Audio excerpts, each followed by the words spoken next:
सर्वांना जय भीम, नमो बुद्धाय, जय सम्राट अशोक महान. आता ऍक्च्युअली मी आलोय गाभाऱ्यामध्ये. या ठिकाणी तुम्ही बघू शकता स्तूप आहे, स्तूप. आणि हे आपले बुद्धांचे स्तूप आहेत. आणि याचं पूर्णपणे म्हणजे देवाचं किंवा हिंदू धर्माचं असं केलंय, पण ऍक्च्युअल बुद्ध लेणीमध्ये आणि बुद्ध लेणीमध्ये हे दुसरं काहीच नसू शकतं. हे पूर्णपणे स्तूप आहेत, स्तूप. हे स्तूप आहेत.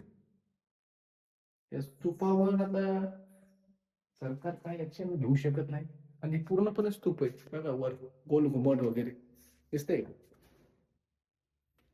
बुद्ध लेणीमध्ये बुद्धांचेच विचार किंवा बुद्धांचेच औषध असू शकतात, दुसरे नाही.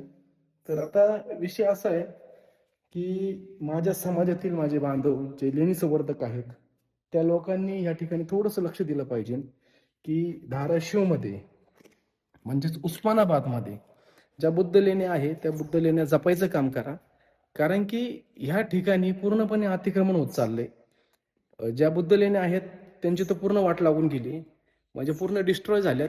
आणि त्यांचे जे बाबा गौतम बुद्धांच्या ज्या पण त्या ठिकाणच्या वास्तू होत्या त्या पूर्णपणे डिस्ट्रॉय झाल्यात. पण विषय असा आहे की 2500 वर्षापूर्वीचा इतिहास कोणीही मिटवू शकत नाही, जो त्या काळी कोणत्याच व्यक्तीला जमला नाही. आताच्या लोकांना तर काय जमणार आहे. कितीही तुम्ही डिस्ट्रॉय करायचा प्रयत्न करा, तो डिस्ट्रॉय होणार नाहीये. कारण की तुम्हाला मी अजून बऱ्याच गोष्टी दाखवतो, तुम्ही बघा.